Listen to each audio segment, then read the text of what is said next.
दोस्तों, स्वागत है आप सभी का हमारे चैनल पर। आप देख रहे हैं study with interest and love. आज का सीरीज घटना चक्र पर है, जो कि इसमें इकोनॉमी है।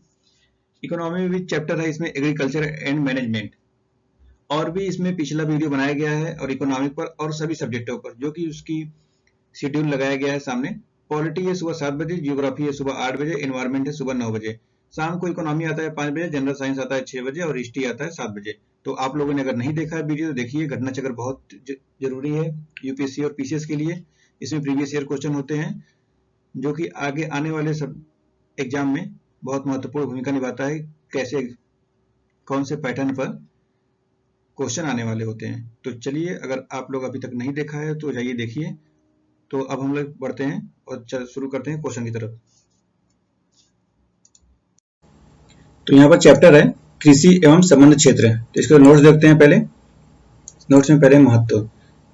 कृषि भारतीय अर्थव्यवस्था की रीढ़ मानी जाती है। आज भी भारतीय कृषि भारत के सकल रोजगार का आधा, समग्र राष्ट्रीय आय में लगभग 1/6 भाग यानी 15 से 18%, अंतरराष्ट्रीय व्यापार में लगभग 18%, आयात में लगभग 6% तथा निर्यात में 12% का योगदान करती है। यह देश की अधिकांश जनसंख्या की आश्रय स्थली है। अब भारतीय कृषि की विशेषताएं। भारतीय कृषि अभी भी काफी पिछड़ी अवस्था में है। आज भी किसान अवैज्ञानिक विधि से कृषि कर रहे हैं। मतलब जो किसान आज भी काम कर रहे हैं वही ट्रेडिशनल पे चलते आ रहे हैं, कोई भी टेक्नोलॉजी वगैरह यूज नहीं करते हैं। जो कौन सा फसल कब बोना है कब नहीं बोना है, वही जैसे पिछला चला आ रहा है वैसे ही करते रहते हैं। तो आगे है, भारत में कृषि क्षेत्र की उत्पादन की प्रति हेक्टेयर काफी कम है। भारत में कृषि में बड़ी मात्रा में प्रचंड बेरोजगारी पाई जाती है, जो किसानों में गरीबी के प्रमुख कारणों में से एक है। आज भी भारतीय कृषि में अनिश्चितता व्याप्त है, जिस कारण मौसम अच्छा होने पर फसल अच्छी होती है, जबकि मौसम के प्रतिकूल होने पर फसल खराब हो जाती है। छोटी जोतें भी भारतीय कृषि की प्रमुख विशेषता है।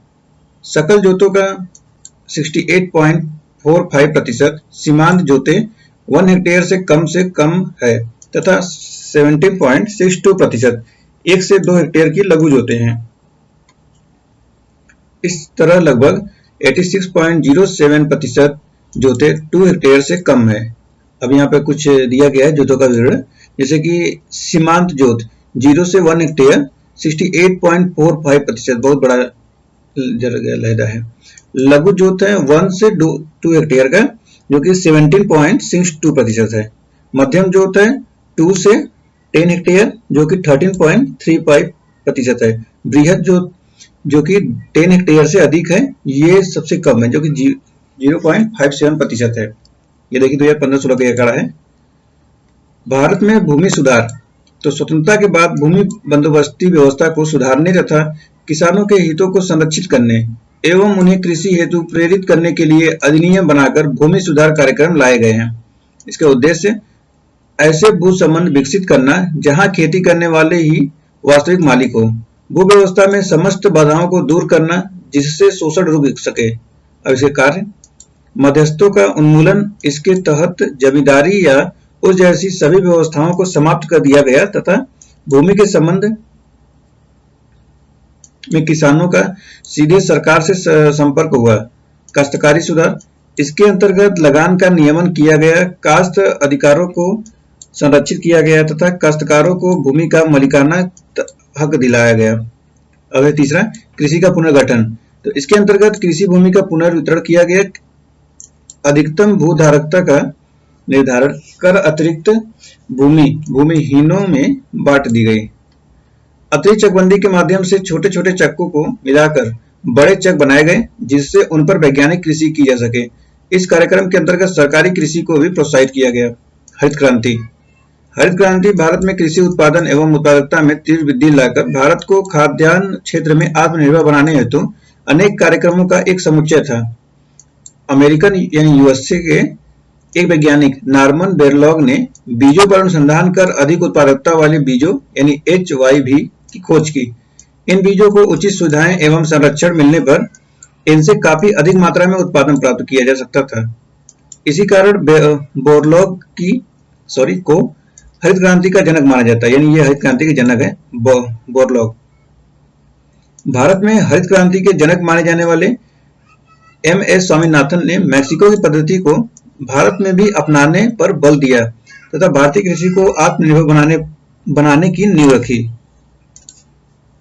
हरित क्रांति एक पैकेज कार्यक्रम था जिसके अंतर्गत उच्च उत्पादकता वाले बीजों यानी HYV को उर्वरक एवं सिंचाई के माध्यम से पोषण दिया गया तथा कीटनाशकों के माध्यम से इसे संरक्षित किया गया। इसके अतिरिक्त कृषि को आधुनिक एवं वैज्ञानिक बनाने हेतु कृषि में मशीनीकरण को भी बढ़ावा दिया गया।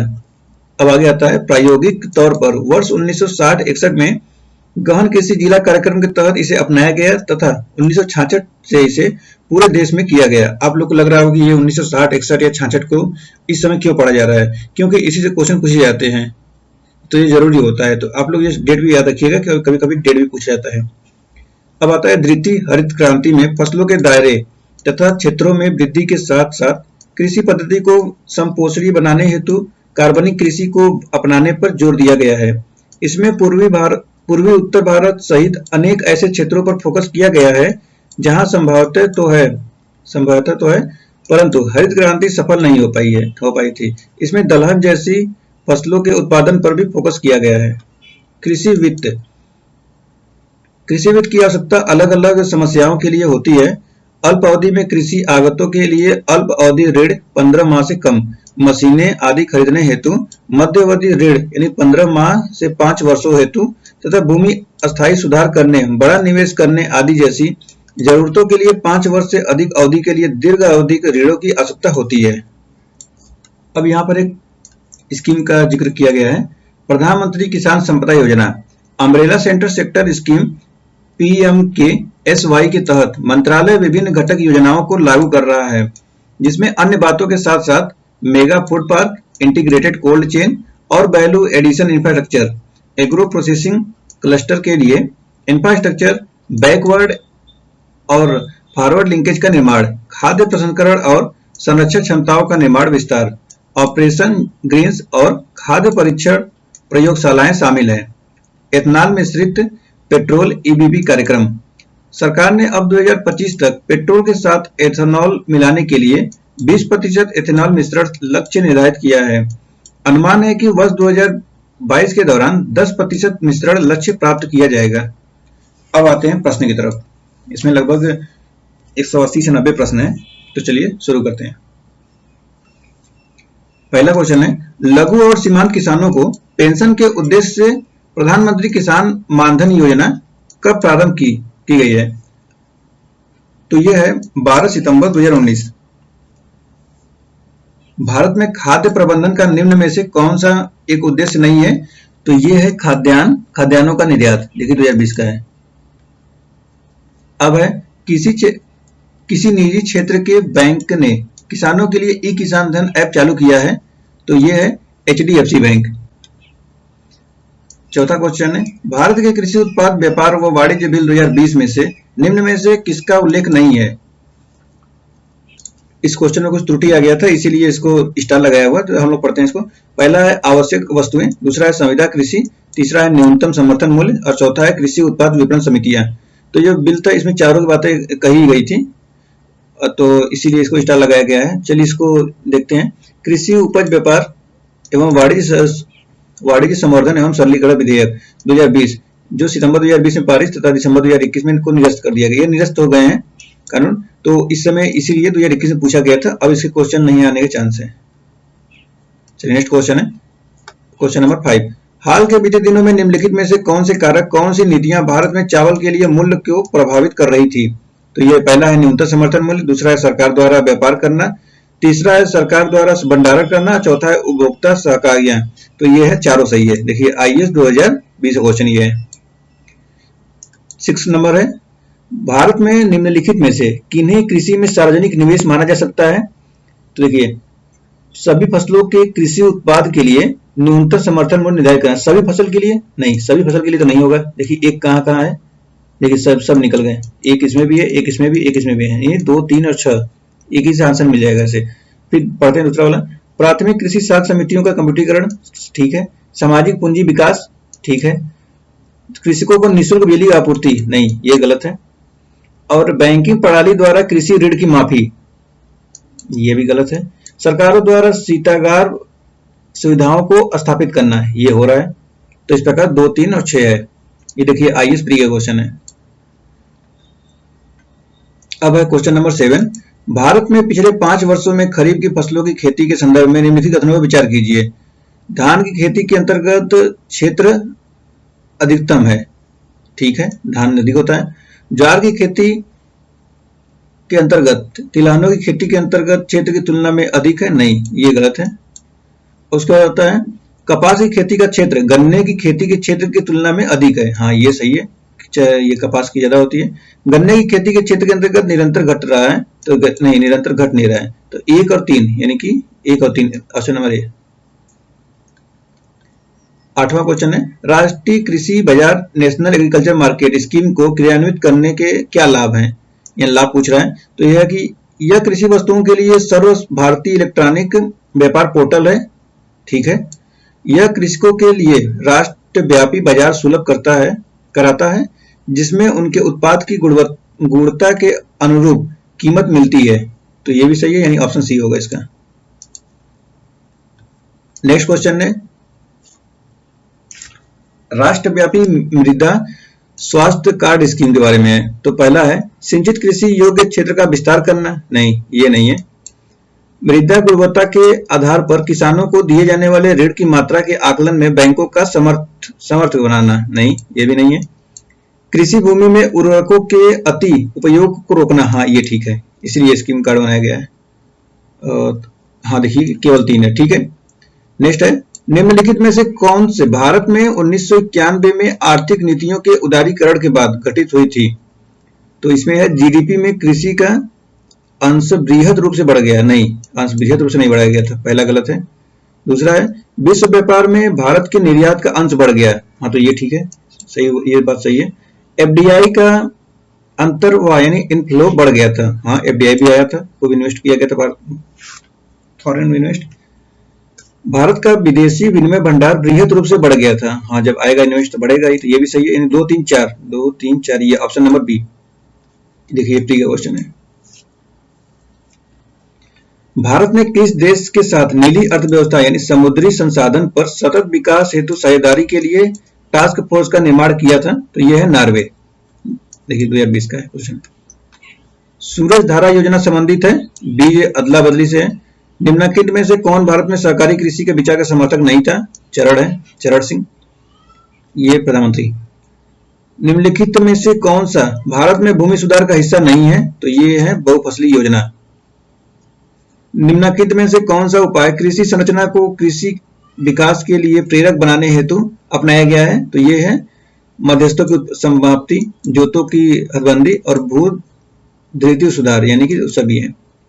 भारत में पट्टेदारी सुधार के उपायों के संदर्भ में कौन सा कथन सही है। तो ये लगान का विनियमन सही है, अवधि की सुरक्षा सही है, पट्टेदारी पर स्वामित्व का घोषणा, ये भी ठीक है, यानी ऑप्शन नंबर डी है। भारत में सीमांत जोत का आकार है तो कितना है। तो 1 हेक्टेयर से भी कम है। एक किसान जिसके पास 1 से 2 हेक्टेयर तक जोत है जाना जाता है, तो उसको क्या जाना जाता है, लघु के। भारत में सीमांत कृषि जोत का आकार कितना है। 1 हेक्टेयर से कम है। निम्न राज्यों में से ट्यूबवेल सिंचाई के क्षेत्र में सर्वोच्च है। उत्तर प्रदेश में ज्यादा है। गेहूं की सिंचाई अति क्रांतिक अवस्था है, तो यह ताज निकलने की अवस्था में। लाखों करोड़ों पुरुष एवं स्त्री श्रमिकों में जो वास्तव में काम करते हैं परस्पर हिस्सेदारी एवं सहयोगपूर्ण निष्पादन की भावना पर भर देना है। तो ये है सामुदायिक विकास से। क्वेश्चन नंबर 23 है भारत में धीमी कृषि विकास गति के लिए निम्नलिखित में से कौन प्रभावी कारण है। तो ये है ग्रामीण निरंतरता। फिर है सूची 1 को सूची 2 से मिलाना है। तो देखिए इसमें तो बड़े सामंतों को आवंटित भूमि जागीरदारी होती है। पहला है मालगुजारी के इजारेदारी अथवा तहसीलदारों को आवंटित भूमि है, ये तो बड़े माल जमींदारी में है, ठीक है। उप किराएदारी पर देने पर गिरवी रखने वाले हस्तांतरण करने को उपहार देने या विक्रय करने के अधिकार सहित प्रत्येक किसान को आवंटित भूमि, तो ये होता है रैयतवाड़ी प्रणाली। फिर यदि बच्चा ग्राम स्तर पर की गई भू राजस्व बंदोबस्त मालवाड़ी व्यवस्था है। तो 1, 4, 2, 3 1, 4, 2, 3 ऑप्शन नंबर बी। भारत की काली मिट्टी उत्पादन के लिए बहुत उपयुक्त होती है। तो ये होती है कपास की फसल के लिए है। कृषि उत्पादन में काष्ठ के हलों के स्थान पर इस्पात के हलों का उपयोग निम्नलिखित में से किसका उदाहरण है? तो यह होता है पूंजी बढ़ाने वाली प्रौद्योगिकी प्रगति। भारत के सकल घरेलू उत्पाद में कृषि एवं उससे संबंधित क्षेत्र का अंश होता है, तो यह होता है 15%। भारत की राष्ट्रीय आय में कृषि का योगदान लगभग कितना है? तो ये लगभग 17% था, जो कि इस समय तो इसको 20 कर सकते हैं। 17% इस टाइम है, 18%, 18.8। चलिए नेक्स्ट देखते हैं, कृषि का योगदान इस समय राष्ट्रीय जीडीपी में लगभग कितना होता है? तो 18% है। इस समय भारत की राष्ट्रीय आय कृषि का योगदान है, तो देखिए इसको इस समय करंट का डाटा होता है, तो इसको याद रखिए कि 1998-99 का था, इसको छोड़ सकते हैं अभी। इस समय तो 20.2 चल रहा है, जो कि 2020-21 का है। 20-21 सही है। भारत के सकल घरेलू उत्पाद में 2010-11 में कृषि और संबंधित क्षेत्रों का योगदान कितना रहा था? 15%। भारतीय अर्थव्यवस्था में कृषि का योगदान कितना है? तो ये घट रहा है अभी। देखिए यहाँ पे कुछ डाटा दिया गया है, तो आप लोग इसको पढ़िएगा। 2015 है, 2014 का 15 का है, 15-16 2018-19 है। आर्थिक नियोजन के युग के आरंभ से भारत की सकल राष्ट्रीय आय में कृषि का हिस्सा तो यह है निरंतर कम होता रहा है। अब है NSSO के 17वें चक्र द्वारा संचालित कृषक कुटुंबों की स्थिति आकलन सर्वेक्षण के अनुसार निम्नलिखित कथनों पर विचार कीजिए। राजस्थान में ग्रामीण कुटुंबों में कृषि कुटुंबों का प्रतिशत सर्वाधिक है। दूसरा है देश के कुल कृषि कुटुंबों में 60% से कुछ अधिक ओबीसी के हैं। केरल में 60% से कुछ अधिक कृषि कुटुंबों ने यह सूचना दी कि उन्होंने अधिकतम आय गैर कृषि स्रोतों से प्राप्त की है। तो ये है 1 और 3, यानी दूसरा वाला गलत है। 60% से अधिक है, ये गलत है। ये IAS देखिए 2018 क्वेश्चन है। राष्ट्रीय प्रतिदर्श सर्वेक्षण कार्यकाल के 2014 के अनुमान अनुसार ग्रामीण परिवारों में कृषि में विनियोजित ग्रामीण परिवारों का प्रतिशत है, तो यह है 57.8% है। निम्न में से किस प्रांत में सोयाबीन खेती के अंतर्गत क्षेत्र सर्वाधिक है? तो यह है मध्य प्रदेश में सोयाबीन की खेती होती है। निम्नलिखित देशों में से किसमें कपास का प्रति हेक्टेयर उत्पादन 2014 में विश्व सर्वाधिक है? तो यह है ऑस्ट्रेलिया। इसमें लगभग खाली 50 क्वेश्चन करेंगे, बाकी कल करेंगे नेक्स्ट वीडियो में।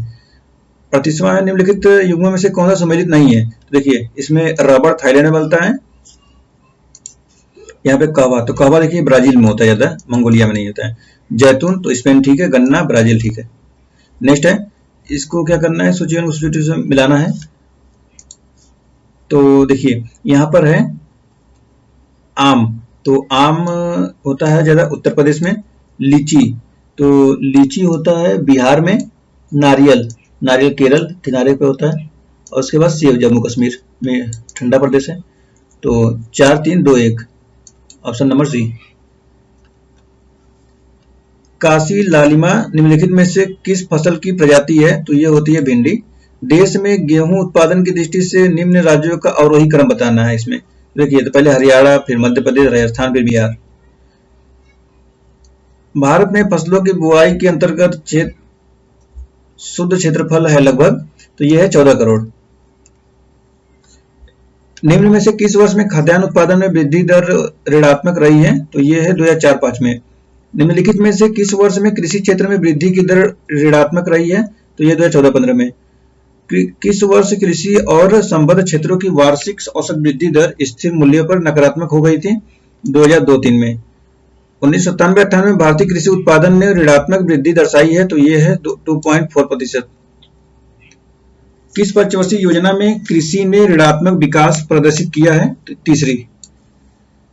48 नंबर आता है। भारत की औसत फसल गहनता लगभग, तो ये है 135% है। यहाँ पे कथन और कारण है। भारत में खाद्यान्न उत्पादन में लगभग आत्मनिर्भरता प्राप्त हो गई है, क्योंकि अब भारत थोक मात्रा में खाद्यान्न का आयात नहीं करता है। तो देखिए ये सही है, सही बात है, दोनों सही है और इसका सही है आर एक ही सही व्याख्या कर रहा है। ठीक है, अब क्वेश्चन नंबर 50 देखते हैं और इस वीडियो का ये लास्ट क्वेश्चन है। निम्न कथन में से हम क्या समझते हैं? तो भारत के राष्ट्रीय खाद्यान्न सुरक्षा प्राप्त कर ली है, परंतु पारिवारिक सुरक्षा नहीं प्राप्त की है। तो इसमें देखिए ऑप्शन ए दिया है, प्रत्येक परिवार को अंतःस्थ बफर स्टॉक उपलब्ध नहीं है। ऑप्शन बी है, खाद्यान्न उत्पादन वृद्धि दर्शाता है परंतु प्रति व्यक्ति उपलब्धता घटी है। ऑप्शन सी है, गरीबी से नीचे रेखा में व्यक्तियों की संख्या बढ़ी है। ऑप्शन डी है, खाद्यान्न स्टॉक पर्याप्त है, परंतु सभी परिवारों को उसे प्राप्त करने की सामर्थ्य नहीं है। तो ऑप्शन डी सही है। देखिए यहाँ पे एक्सप्लेनेशन है, 1960 के दशक में हरित क्रांति के परिणाम स्वरूप भारत में खाद्यान्न उत्पादन में अशातित वृद्धि दर्ज हुई।